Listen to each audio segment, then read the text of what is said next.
আজকে আম্মার বিয়ে। সকাল থেকেই সবাই ব্যস্ত। নানা নানি খালা সবাই যার যার মতো কাজ নিয়ে ছুটাছুটি করছে। চারপাশের এই আনন্দের ভিড়ে আমার আম্মাও অনেক খুশি। তার মুখে হাসির শেষ নেই। আমি বারান্দার এক কোণে কাঠের একটা পুরনো টুলে চুপচাপ বসে ভাবছি, আম্মা যদি আমাকে ছেড়ে আবার বিয়ে করে অন্য কোথাও চলেই যাবে, তবে আমাকে আদালতের সবার সামনে অত কান্নাকাটি করে বাবার কাছ থেকে নিয়ে আসলো কেন? আমার মতো 12 বছরের ছোট্ট একটা ছেলের মাথায় এই অঙ্ক কোনোভাবেই মেলে না। সকাল 11টা বেজে গেছে। রোদের তাপ বাড়ছে। হঠাৎ আমার এক খালা পাশ দিয়ে যাওয়ার সময় একটু দাঁড়িয়ে মুখটা নিচু করে বলল, এই শাহেদ, সকালে কিছু খাসনি নাকি? মুখটা এমন শুকনো লাগছে কেন? আমি কোনো উত্তর দিলাম না। নিচের দিকে তাকিয়ে চুপ করে রইলাম। সকাল থেকে আম্মা অন্তত 10 বারই বারান্দার সামনে দিয়ে শাড়ি গুজতে গুজতে আসা যাওয়া করছে। নতুন গহনা পরা হাতে কত কি সামলাচ্ছে, কিন্তু একবার আমার দিকে ফিরে তাকালো না। একবারও জিজ্ঞেস করলো না, শাহেদ খেয়েছিস? আমি কার কাছে গিয়ে খাবারের কথা বলবো? যার উপর ভরসা করার কথা সেই আম্মাই যখন কিছু জিজ্ঞেস করছে না, তখন অন্যদের কথা তো বাদই দিলাম। নানির উপর অবশ্য রাগ নেই। নানি যদি আজ কাজ নিয়ে অস্থির না থাকতেন, নির্ঘাত এসে ভাত দিত, সেটা আমি জানি। গলার ভেতরটা কেমন যেন আটকে আসছে। আম্মার উপর ভিড় করে আসা অভিমানের চোখের কোন দুটো ভিজে উঠলো। আম্মা যদি আমাকে এভাবে পর করে দেবে, তবে কেন সেদিন অত নাটক করে আব্বার কাছ থেকে আমাকে আলাদা করলো? যেদিন জজ সাহেব রায় দিলেন যে আমি আম্মার কাছেই থাকবো, আদালত কক্ষে সেই দিনটার কথা আমার খুব পরিষ্কার মনে আছে। রায় শোনার পর আব্বা হাঁটু গেড়ে মেজে বসে পড়েছিল। তারপর আমাকে শক্ত করে জড়িয়ে ধরে কান্না। আব্বার বুকের ধকপক শব্দ, চোখের পানিতে আমার শার্টের কাঁধ ভিজে গিয়েছিল। গাড়িতে ওঠার আগে আব্বা আমাকে পকেটে জোর করে বেশ কিছু টাকা গুঁজে দিয়ে বলেছিল, যখন যা মনে যাবে কিনে খাইবা বাবা, আমি তোমাকে আমার কাছে রাখতে পারলাম না। কথাগুলো যত মনে পড়ছে, বুকের তরল কষ্টটা চোখের পানি হয়ে গাল বেয়ে গড়িয়ে পড়ছে। গত 1 বছর ধরে আমি আব্বাকে ছাড়া এই বাড়িতে আছি। আজ এই মুহূর্তে বারান্দায় বসে আমি মনে মনে একটা শক্ত সিদ্ধান্ত নিলাম, যে করেই হোক আজ এই হট্টগোলের সুযোগে এই বাড়ি থেকে পালিয়ে আমি সোজা আব্বার কাছে চলে যাব। উঠোনের দিকে তাকাতেই দেখি বর পক্ষের লোকজনের জন্য ডেকোরেশনের লোক দুটো বড় খাসি কাটতে বসেছে। সেখানে নানা দাঁড়িয়ে তদারকি করছেন। কেউ একজন চিৎকার করে ডেকোরেশনের লোকটাকে ট্রের গ্লাসগুলো ধুতে বলছে। পুরো বাড়ি যেন এক উৎসবের মেলায় পরিণত হয়েছে। শুধু এই মেলায় আমার কোনো জায়গা নেই। পা ধুয়ে ঘরে ঢোকার পথে আম্মার মুখোমুখি হয়ে গেলাম।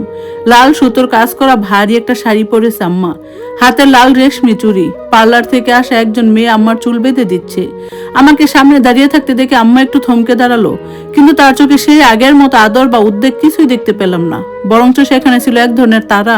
শাহেদ, এখানে দাঁড়িয়ে আছিস কেন? ঘরের ভেতরে গিয়ে বস, আর শুন, নতুন জামাটা পরে নে। একটু পর লোকজন চলে আসবে, ঘর থেকে বেশি বের হবি না। আর তোর নতুন আব্বাও আসবে। এক নিঃশ্বাসে কথাগুলো বলে আম্মা আয়নার দিকে ঘুরে গেল। নতুন আব্বা শব্দ দুটো আমার কানে হাতুড়ির মতো গিয়ে লাগলো। আমার আব্বা তো একজনই, যে আব্বা প্রতিদিন আমাকে বাজারে নিয়ে যেত, যে আব্বা নিজে না খেয়ে আমাকে খাইয়ে দিত। আর সেই জায়গায় আম্মা অন্য একজনকে আমার ঘাড়ে বসিয়ে দিতে চাইছে। আমি নিজের ছোট ঘরে ফিরে এলাম। একটা পুরনো ট্রাঙ্কের উপর রাখা আছে আম্মার কিনে দেওয়া নতুন শার্ট প্যান্ট। আমি সেগুলোর দিকে তাকালামও না। কোণে পড়ে থাকা আমার স্কুলের পুরনো পিঠের ব্যাগটা টেনে নিলাম। ব্যাগটা খুলে ভেতরে দুটো ধোয়া গেঞ্জি, একটা প্যান্ট আর আব্বার দেওয়া সেই জমানো টাকাগুলোর মধ্যে থেকে 300 টাকা তুলে নিলাম। পকেটের বাকি টাকাটা আমি খুব যত্ন করে একটা আলাদা পকেটে মুড়ে রেখেছি। ওটা আব্বার শেষ স্মৃতি, ওটা আমি খরচ করব না। বাড়ি থেকে বের হওয়ার রাস্তা খুব সহজ নয়। উঠানে নানার নজর এড়িয়ে গেট দিয়ে যাওয়া যাবে না, কিন্তু রান্নাঘরের পাশ দিয়ে যে ছোট্ট গলিটা পুকুর পাড়ে দিয়ে গেছে, ওদিক দিয়ে চাইলে খুব সহজে টপকে বেরিয়ে যাওয়া যায়। দুপুর 1:30টার দিকে যখন সবাই দুপুরের খাবার খেতে বসবে আর নতুন বর আসার তোড়জোড় শুরু হবে, ঠিক তখনই সুযোগটা নিতে হবে। হঠাৎ দরজায় টোকা পড়লো। চোখ মুখ মুছে দেখি নানি দাঁড়িয়ে আছে, হাতে একটা ছোট বাটিতে দুটো মিষ্টি। নানির চোখ দুটো ক্লান্ত, কিন্তু সেখানে আম্মার মতো উদাসীনতা নেই। নে ভাই, সকাল থেকে তোকে কিছু খেতে দেখি নাই, একটু মুখে দে। তোর আম্মা তো আজ নতুন জায়গায় পা দিচ্ছে, তোকে দেখার সময় কই তার। নানি নিঃশ্বাস ফেলে আমার মাথায় হাত বুলালো। নানির হাতের মিষ্টিটা মুখে দিতে গিয়ে আমার গলা আটকে গেল। না, এই বাড়িতে আর কিচ্ছু খাবো না, আর এক মুহূর্ত না। মিষ্টির বাটিটা টেবিলের উপর রেখে দিলাম। আমি ব্যাগটা খাটের নিচে লুকিয়ে রেখেছিলাম। ঘড়ির কাঁটায় দুপুর 12টা বাজলো। আর মাত্র কিছুক্ষণের অপেক্ষা। আমি আব্বার শহরের বাস রুটের রাস্তাটা চিনি। আমাদের এই গ্রাম থেকে 5 মাইল দূরে বাস স্ট্যান্ড। সেখান থেকে টাঙ্গাইলের বাস ধরে সোজা চলে যাবো আব্বার দোকানে। আব্বা হয়তো ভেবেছিল সে আমাকে হারিয়ে ফেলেছে, কিন্তু আজ আমি আব্বাকে প্রমাণ করে দিব আমি শুধু তার ছেলে, আর কারো না।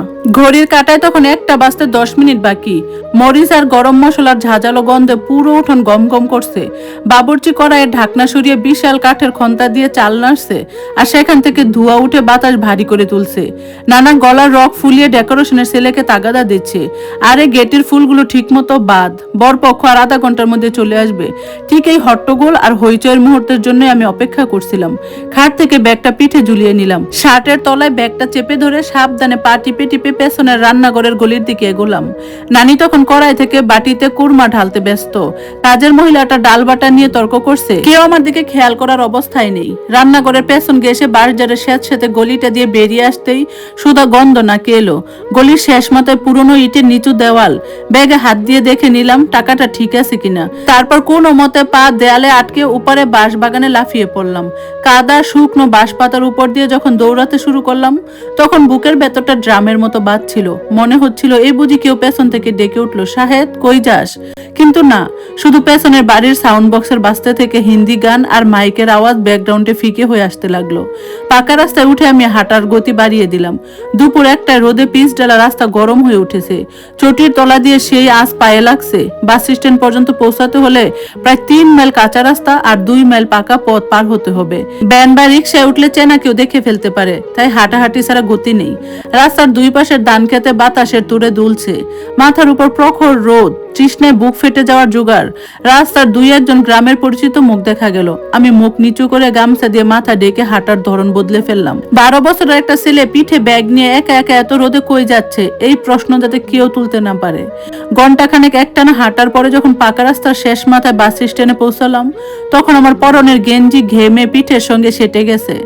ধুলো আর বাতাসের কালো ধোঁয়ার চোখ জ্বলছে। লোকজনের হাঁক ডাক, চায়ের দোকানের খটখট শব্দ আর লোকাল বাসের কন্ট্রাক্টরদের চিল্লাচিল্লি, টাঙ্গাইল টাঙ্গাইল, এই সরেন, সরাসরি টাঙ্গাইল। আমি পকেটে হাত দিয়ে সেই 300 টাকার নোটটা শক্ত করে ধরলাম। গায়ে নতুন জামা নেই, পায়ে ধুলোবালি মাখা পুরনো স্যান্ডেল, কিন্তু বুক জুড়ে একটা অদ্ভুত জেদ। আমার রাজকীয় বিয়ের প্যান্ডেল, মাংসের গ্রান কিংবা মায়ের লাল শাড়ি কোনো কিছু আমাকে আর বাঁধতে পারবে না। লোকাল বাসটার মাঝারি শাড়ির একটা সিটে জানালার পাশে গিয়ে বসলাম।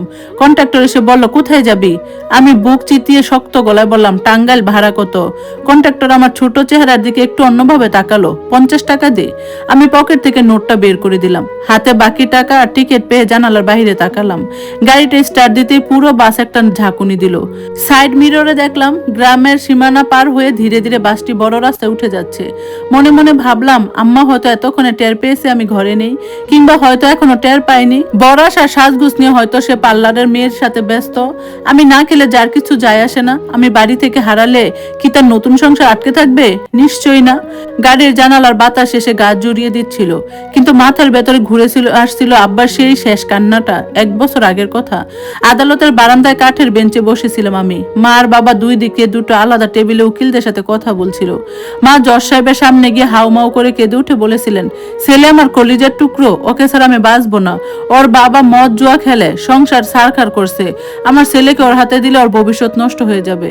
আমি তখন ছোট হলো বুঝতাম, আব্বা সিগারেট খেত ঠিকই, কিন্তু কোনোদিন মদ ছুঁয়েও দেখেনি। আর জুয়া, আব্বা সারাদিন বাজারের ইলেকট্রনিক্সের দোকানে বসে ঘাম জড়িয়ে রেডিও টিভি মেরামত করত। কিন্তু কোর্টের লড়াইয়ে মায়ের পক্ষে উকিলের চাটুকারিতার কাছে আব্বার সাধারণ সত্যগুলো হেরে গিয়েছিল। জজ সাহেব যখন রায় দিলেন আমি আম্মার কাছেই থাকবো, আব্বা ডুকরে কেঁদে উঠেছিলেন। বিচারক উঠে যাওয়ার পর আব্বা আমার কাছে এসে হাঁটু গেড়ে বসে পড়ছিলেন। আমার ধুলোবালি মাখা হাত দুটো নিজের মুখে চেপে ধরে বলেছিলেন, তুই কষ্ট পাস না শাহেদ, তোর আম্মা তোকে ভালো রাখবে, পড়াশোনাটা ঠিকঠাক করিস। আর শোন, তোর আব্বা তোকে কোনোদিন ভুলে থাকবে না।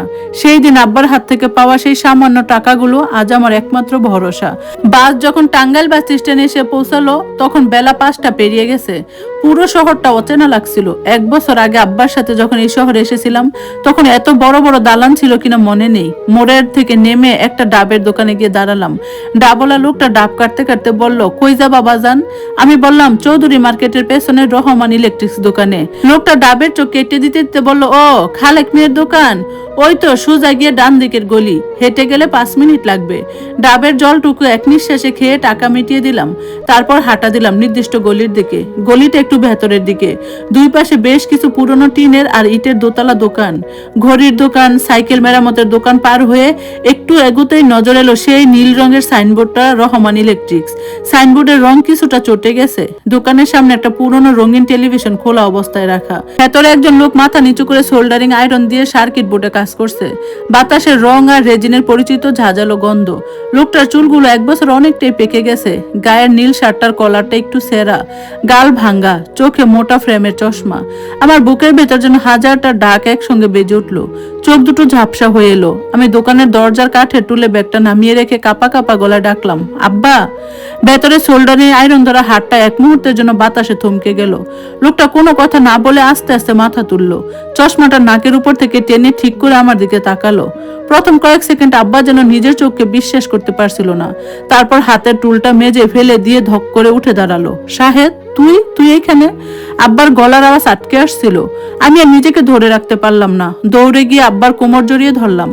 এক বছর ধরে জমে থাকা সব অভিমান, কষ্ট আর আম্মার উপর জমানো রাগ চোখের পানি হয়ে আব্বার ময়লা শার্টে আশ্রে পড়লো। আব্বা মেজে হাঁটু গেড়ে বসে আমাকে বুকের মধ্যে আঁকড়ে ধরলো। তার শরীরে সেই পরিচিত ঘামের আর শোল্ডারিং এর গন্ধটা আমাকে জড়িয়ে নিল। তুই একা এতদূর কিভাবে আসলি রে বাবা? তোর আম্মা কই? তোকে কে পাঠালো? আব্বা আমার মুখটা দুই হাতে ধরে ছটফট করে দেখতে লাগলো, যেন বিশ্বাসই করতে পারছে না আমি সত্যি সামনে দাঁড়িয়ে আছি। আমি কাঁদতে কাঁদতে বললাম, আজ আম্মার বিয়ে আব্বা। আম্মা আমাকে আর চায় না। আমি আর ওই বাড়িতে ফেরত যাব না। তুমি আমাকে তোমার কাছে রেখে দাও। আমি তোমার দোকানে কাজ করব, তাও ওই বাড়িতে আর কোনোদিন যাব না। আব্বার হাত দুটো থর থর করে কাঁপতে লাগলো। আমার কথাগুলো শুনে তার চোখের কোণ দিয়ে গড়িয়ে পড়া পানি এসে পড়লো আমার কপালে। শহরের এই গিঞ্জি গলির ছোট্ট একটা ইলেকট্রিসিটির দোকানে তখন দুজন নিঃসঙ্গ মানুষ একে অপরের শক্ত করে জড়িয়ে ধরছিল, যাদের হারিয়ে যাওয়ার মতো আর কিছুই অবশিষ্ট ছিল না। ধন্যবাদ সবাইকে তখন গল্পটা শোনার জন্য। গল্পটা কেমন লাগলো কমেন্টস করে জানাবেন। আর ইনশাল্লাহ খুব দ্রুত বাকি অংশ শেয়ার করব। আজকের মতো আল্লাহ হাফেজ।